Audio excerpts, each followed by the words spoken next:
Tiene la palabra la señora asambleísta Gabriela Cerda.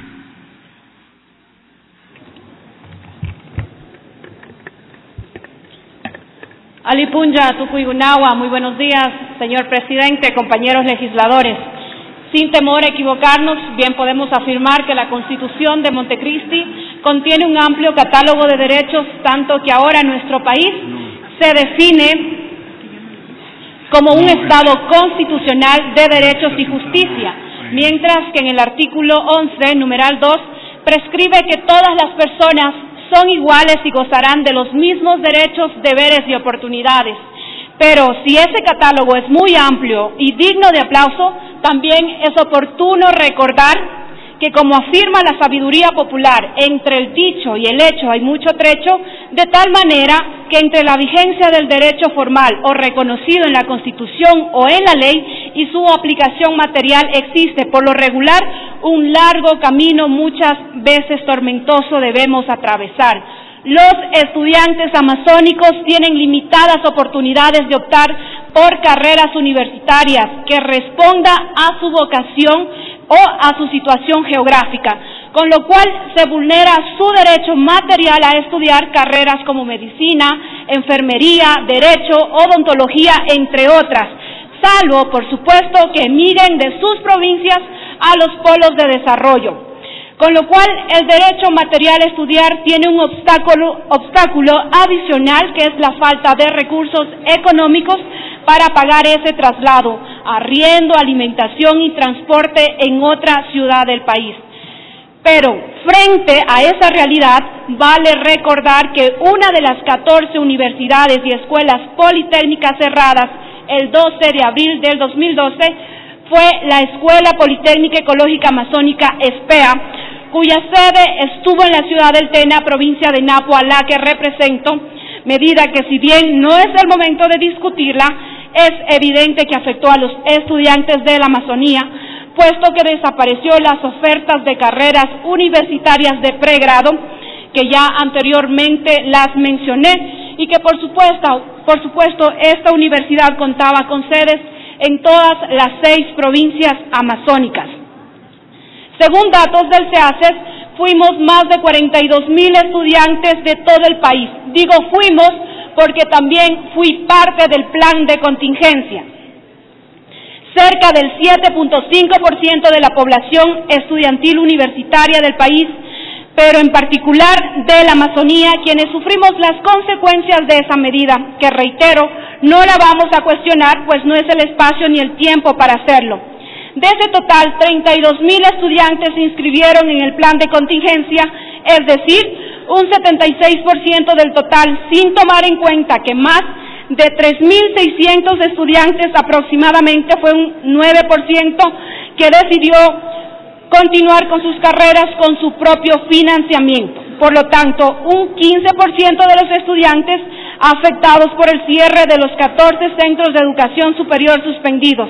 Es decir, más de 6,000 no continuaron sus estudios. A esos números hay que agregar que la tasa de deserción, según datos de la prensa, podría haber llegado a un porcentaje cercano al 50% de promedio. De allí la importancia de que sepamos y que nos informen sobre el estado de esta medida y conocer, por ejemplo, cuántos estudiantes concluyeron los estudios en este plan de contingencia, cuántos aún no lo hacen, cuántos se han quedado en medio camino e inclusive cuántos de quienes concluyeron los estudios consiguieron inscribir por lo menos sus títulos en CENESID, o si los docentes y trabajadores ya cobraron sus liquidaciones. También es oportuno traer a la memoria que, como parte del cierre de esos centros de educación superior, la Asamblea Nacional aprobó la Ley Orgánica de Extinción de Universidades y Escuelas Politécnicas Suspendidas, que fue publicada en el segundo suplemento del registro oficial 93 el 30 de diciembre del 2016. Una parte del objeto de esa ley fue extinguir las universidades y escuelas politécnicas suspendidas definitivamente por el CEACES, creadas mediante ley. El plazo perentorio fijado para la extinción fue de 60 días a partir de la publicación de la ley.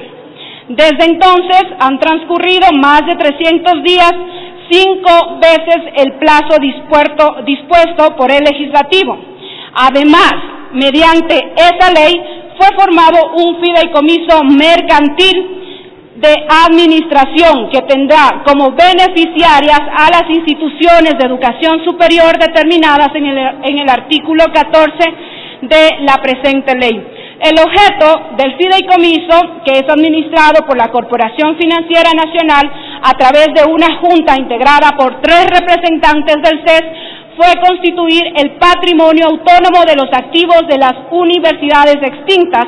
para pagar con los resultados de su administración los pasivos a favor de los trabajadores y las acreencias establecidas en la ley. El plazo para liquidar el fideicomiso fue de 12 meses a partir del 30 de diciembre del 2016, pero podría emplearse por 6 más.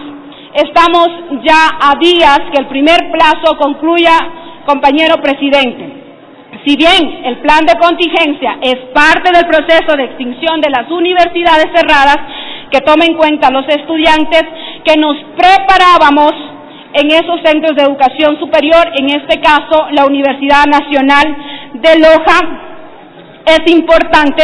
que ahora nosotros sepamos cuál es el paso final del fideicomiso mercantil que partió con la evaluación y concluyó con la extinción de los 14 centros de educación superior calificados en categoría E. Con base a lo expresado, es necesario conocer si el CES ha cumplido con la obligación impuesta en la disposición general segunda de la ley que prescribe el CES a partir de la vigencia de esta ley en forma semestral y hasta la liquidación del fideicomiso presentará a la Asamblea Nacional un informe detallado del cumplimiento de las normas previstas en esta ley. Desde la vigencia de la ley hasta el momento han transcurrido más de 11 meses, por lo tanto el CES debió enviar el informe del primer semestre del 2017. Es decir, ese informe tendría que reposar ya en la Secretaría de la Asamblea Nacional. Señor presidente, solicito que por Secretaría se sirva informar al Pleno si ha sido o no entregado el precitado informe. De no ser así, es momento oportuno también para solicitar que comparezca el señor presidente del CES para que explique las razones por no haber cumplido con esta obligación legal, al tiempo que nos informe también el estado actual de la liquidación del fideicomiso mercantil. En el caso de la provincia de Napo, provincia a la que represento, es necesario conocer si existe o no excedentes del fideicomiso mercantil, ya que las 4 universidades beneficiarias de la Escuela Superior Politécnica Ecológica Amazónica, que quedó su infraestructura, serían la Universidad Regional Amazónica Iquia,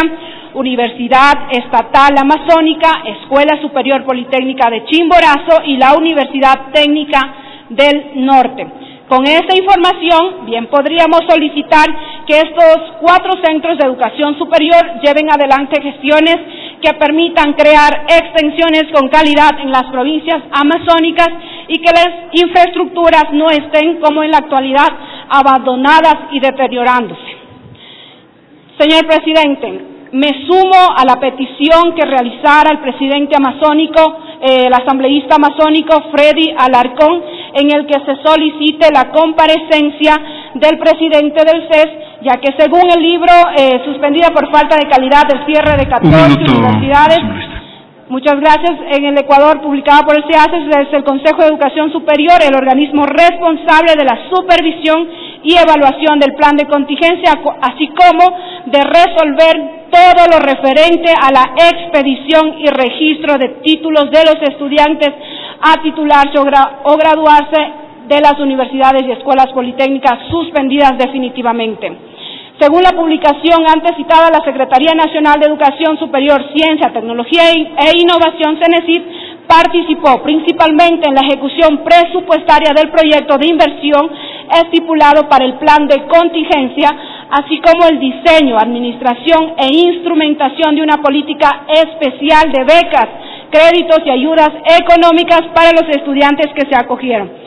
Ha llegado el momento que los responsables de llevar adelante el plan de contingencia informen a la Asamblea Nacional y por su intermedio a todo el país sobre la situación actual del plan de contingencia.